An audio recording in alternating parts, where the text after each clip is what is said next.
د سولې د مشورتي لوی جرګې د جوړېدو په اړه د مخالفتونه ولې دغسې اوج ته ورسېدل او د دغو ځینو انتخاباتي ټکټونو دغه راز د ځینو سیاسي څیرو او د احزابو نه اشتراک به د جرګې پر جوړېدو څه اغیز وکړي. پر همدې د سولې د مشورتي لوی جرګې د جوړولو د کمیسیون مشر دغه راز د سولې عالي شورا د دارالانشا رئیس او همداشان د ولسمشر د سلاکار ښاغلي محمد عمر داودزي سره خبرې کوو. ښاغلی داودزي ډېر ښه راغلاست او ډېره مننه چې زموږ بلنه مو په دې حساس وخت کې پیل له دې وکړو چې چمتوالی خو د دارالانشا جوړونکي او همداشان په ټوله کې د جرګې د جوړېدو کمیسیون وایي چې چمتوالی ورته ښه روان دی، خو مخالفتونه ډېر جدي شول. پخواني ولسمشر حامد کرزي د ځنډېدو غوښتنه وکړه، ځینې نور انتخاباتي ټکټونه اصلا نه غواړي چې ګډون پکې وکړي، تحریم یې وکړ.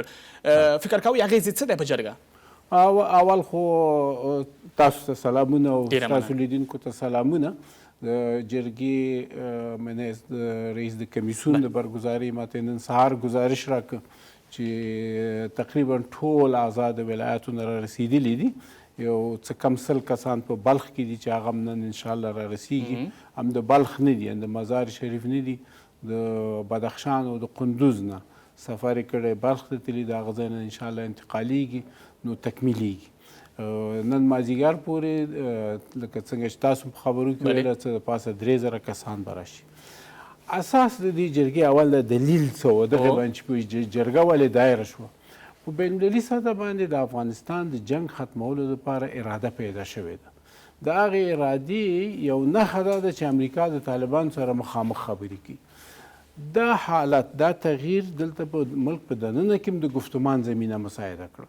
گفتمان شروع شوی دی، ستاسو په میز مدور کې دی، کنفرانسونه دي، سیمینارونه دي، خو دا پراګنده دي، دا تیت دي. دا ټول یو ځای کول او یو سمت راهنمایي کول د دې دپاره د لویې جرګې نه بغیر کوم ښه بهتر میکانیزم موږ نه لرو. او لویه جرګه زموږ یو عنعنوي افتخار دی. د ټول د تاریخ کې لویې جرګې مهمو حالاتو کې ملت دولت ته مشوره ورکړې ده، دولت د ملت نه راهنمایي اخیستې ده. دې بنا باندې دا لویه جرګه دایره شو. اوس په دې لویه جرګه کې سیاسي احزاب او موقته توګه باندې کاندیدان، ځکه کاندید بودن یو موقته پدیده ده، اما سیاسي احزاب خو اوږد عمر لري. حتی د ریاست جمهوري کاندیدان دي مګر او طبعا طرفداران پلویان لري، اما موقت دي. یو څو میاشتې کاندیدان دي، بیا یو سړی ګټي رئیس جمهور کیږي. دا نور خو موقت دي، د څو میاشتو دي. احزاب هغه دایمي ادرسونه دي. احزاب دا رول لري چې د ولایاتو نه خپل نمایندگان انتخاب کړي او راشي او دلته اشتراک وکړي. که د دوی نمایندگان انتخاب شي خو دا ډېره ښه خبره ده. په لویه جرګه کې نمایندگان شته. که نمایندگان د احزابو نه انتخاب شوي نو دا یو درس شو چې په پرګنو کې باید کار وکړي. احزاب کلو ته لاړ شي، بانډو ته لاړ شي، ولسوالۍ ته لاړ شي، ښکته جامعې ته لاړ شي، چې دغسې یو حالات کې بیا د دوی اعضا انتخاب شي. زه یقین لرم چې د لوی احزابو نمایندگان انتخاب شوي دي او هغه شته دي. تاسو د لوی جرګې خیمې ته راننوځئ، فکر کوئ چې ټول افغانستان نمایندگان دلته دي. ښه، دا چې تحریم یې کړی او تعداد، موږ د دوی ټولو نظریاتو ته احترام ساتو.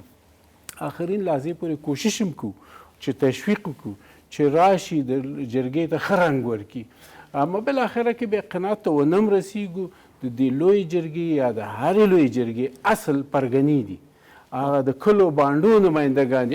درته مهم نه دي دا د انتخاباتي ټکټونو؟ مهم دي، ښه خبره ده چې راشي. یو مسله بله وبخښئ، تاسو یاد وکړه چې ولس ته باید د ولس لخوا باید دولت ته مشوره ورکړل شي. د حکومت هغه 50% که ورته وایي د ملي واحد حکومت اجرایي رئیس پې ګډون نه کوي، د انتخاباتي ټکټ رهبري هم کوي. فکر نه کوئ چې یو نیمګړتیا راځي پکې؟ هماغه یو مهمه خبره ده، هماغه پکې یو نقیصه راواردي، ځکه دا ملي وحدت حکومت دی. د رئیس اجرایه ډېر ګیلې پر ځایم دي.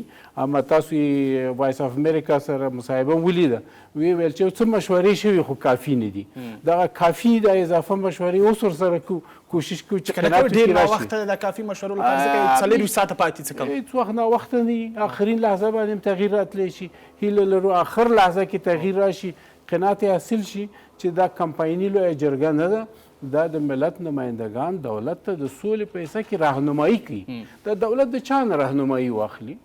خو د ملت نه به اخلي او ملت نه د ښه طریقه د راهنمایي اخیستلو خو لویه جرګه ده. یو کوشش وشو د دې لوی جرګې د جوړول د کمیسیون او د ارګ لخوا دغسې یو کوشش وشو چې ښاغلي عبدالله سرکیني خو هغه دغه هیات خپل حضور ته ونه مانه. نو تمه څه ده چې دغه څو ساعتونو کې به یې ومني خپل حضور ته یې هغسې نه دی. د رئیس اجرایه منیس رئیس اجرایه د دولت سره بایکاټ نه دی کړی. پرون مازدیګر هم د خلیلزاد صاحب سره چې ملاقات و ناست د رئیس جمهور سره په هغه بله شورای مشورتي مصالحه کې هلته کینی خبرې کې ټکټ په توګه باندې تحریم کړی دی. منیس د خپل انتخاباتي ټکټ هغه څه کې چې د سره کوم تشویشونه دي کوم نګراني دي هغه باید رفع شي او هغه یوازې زموږ مسؤلیت نه دی د دولت هم دی د ارګ هم دی چې ورسره کیني ورفع او ارګ دچار دی او هغوی مشروعیت له پوښتنې سره مخکې تازه پرون د اجرایي ریاست وویل چې نیم حکومت پکې نشته نو مشروعیت تقریبا له پوښتنې سره دا اکثرا د مشروعیت لفظ استعمالي د مشروعیت لفظ دی کې اطلاق نه کیږي ځکه اطلاق نه کیږي چې لویه جرګې دوه قسمه دي. یو د قانون اساسي مطابق لویه جرګه ده چې هغه ځان ته تعریف لري ځان ته اراکین لري. یو د نورې لویې جرګې دي چې ټولې مشورتي دي که مشورتي لفظ پکې که مشورتي دي هغه چې د قانون اساسي په اساس باندې جوړه شوې لویه جرګې هغه کې د مشروعیت خبره مطرح کیږي.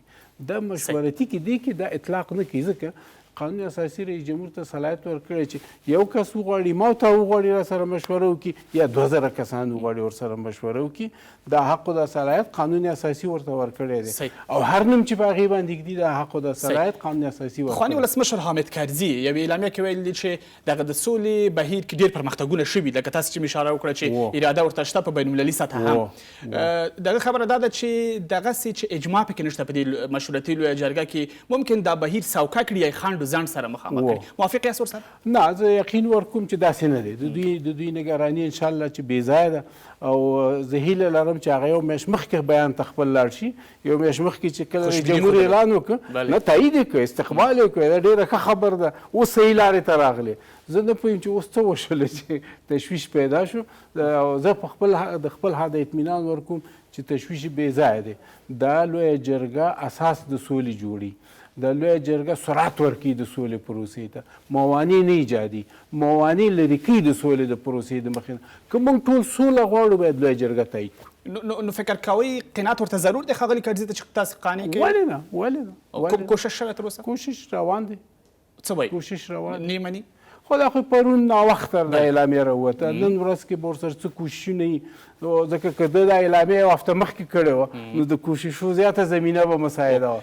اوس چې دا لکه تیاره چې رنوې کې لنډ شوي وي او بریک آخر ځای ته نه وي وینا ته دلته ودرېږي خو امکان نه لري چې ودرېږي. اوس خو 3000 کسان د اطراف نه راغلي دي. اوس خو د بیت المال پیسې پې مصرف شوي دي. اوس یې څنګه وځنډو؟ دا خو ناممکنه خبره ده. یوه مسله یاده کړې ده چې د باور فضا جوړولو لپاره دغسې د مشورتي لویو جرګو جوړول ډېر مهم دي. خو وایي چې فضا ورسره نه جوړېږي ځکه وایي طالبانو هم سره مخالفت ښودلی دی. ښاغلی کرزي په خپله اعلامیه کې دغسې وایي. نو ټولې لویې جرګې چې پخوا جوړې شوي یو چا نه یو چا ورسره مخالفت ښودلی. هره لویه جرګه تاسې مطالعه کوئ کله چې د ښاغلي کرزي صاحب په وخت کې لویه جرګه زه رئیس دفتر یم هرې لویې جرګې سره مخالف یم موافق یم. دا لویه جرګه مخالف هم لري موافق هم لري. آخرین حد پورې د برګزار کوونکو او د دولت مسؤلیت دی چې هغه څوک چې تشویش لري د هغوی تشویش رفع کړي. هغه څوک چې مخالفت لري تشویق وکړي چې راشي اشتراک وکړي. دا زموږ مسؤلیت دی. په خپله دنده باندې پوهېږو. اما دا چې وایي چې داسې یو لویه جرګه د وخت کې راشي چې هېڅ به مخالف ونه لري دا امکان نه لري. صحیح. تاسې ویل چې دغه تېرو تجربو ته په پام مخالفتونه په تېر کې هم ول دغسې جرګو سره یعنې تاسو سره داسې یوه پیشبیني او وړاندوینه هم وه نو څه حل ورته و فکر کوئ له ځان سره مو چې دې کې تمرکز دا دی چې د اطراف و اکناف نه هغه خلک چې جنګ کې اولاد قرباني کیږي عسکر هم د هغوی دی او که طالب هم دی د هماغه جامې دی. دواړه خوا ځوانان هغه د هغه زیات خلکو زیات تلفات دي. هغه خلک راشي دلته کیني او دولت ته مشوره ورکړي چې د بیرون وتلو لاره څه ده. مذاکره وکړه دا خو ټول ملت غواړي. سوله غواړو ټول ملت یې غواړي. اما په څه شکل؟ حدود یې څه دي؟ زمینې څه دي؟ لارې چارې څه دي؟ دا خو د دولت د ګوشه او اطراف نه به د نمایندګان راځي د خلکو دولت ته به دا مشوره ورکړي. د ځینو باور دا دی چې ګواکې انتخاباتي کمپاین دی خصوصا د ولسمشر غني لخوا کمپاین دی په هیڅ صورت نه دی. په هیڅ صورت نه دی. زه دا ټول هغه څوک چې دا فکر کوي زه اطمینان ورکوم چې د کمپاین خبره پکې نشته او دا دې وویني د مخکې قضاوت کول څه فایده کوي. ودینی چې دوران د لویه جرګه کې داسې شی شته که نه دغه کاندیدانو نه ځکه زما هیله ده چې که دوی راغلي وی یعنې اگر چې دوی که ګډون هم کړی خو دوی میلمه په توګه ګډون کول عضو په توګه نه خو بیا هم میلمه په توګه هم دوی به لیدلي وي چې د کمپاین څه خبره پکې وه که نه. تاسو به ووینئ مطبوعات یاستئ چې کمپاین کوم خبره پکې اوس هم لیدلي مطبوعاتو کمرې راځي ګرځي د کمپاین خبره پکې اصلا مطرح نه ده. د سولې خبره پکې مطرح ده. د سولې پروسې ته سرعت ورکولو خبره پکې مطرح ده. د سولې د پروسې منسجم کولو خبره پکې مطرح ده. او څومره اطمینان شته چې دغه ولس چې څه وایي یا دغه د ولس استازي چې په دې جرګه کې راځي شاوخوا د 300 کسان وبخښئ دوی چې څه وایي حکومت به ورته رښتیا هم غاړه کیږدي او هماغسې به مخ ته لاړ شي د سولې خبرو کې. زه یقین لرم چې ځکه وعده یې راکړې یقین لرم چې حکومت ټول هغه سفارشات د لویې جرګې د اعضاو چې د قانون اساسي سره تناقض کینی هغه ټول مني. سفارشات چې قانون اساسي سره تناقض لري خو محتاط ورته وي چې مې منه ځکه موږ قانون اساسي باندې خپل افتخار کوو. هر هغه خبره چې د قانون اساسي سره په خلاف کې باید ونه منل شي. صحیح. او یو مسله ده د تصامیمو برخه کې چې ښاغلي اتمر تازه خپلو خبرو کې یادونه کړې وه چې د نظرونو توحید به ونه شي کړی. فکر کوئ چې ولې د دوی د تشویش دغسې دی؟ وبه ګورو که نه ښاغلي اتمر سره په ډېر احترام سره اما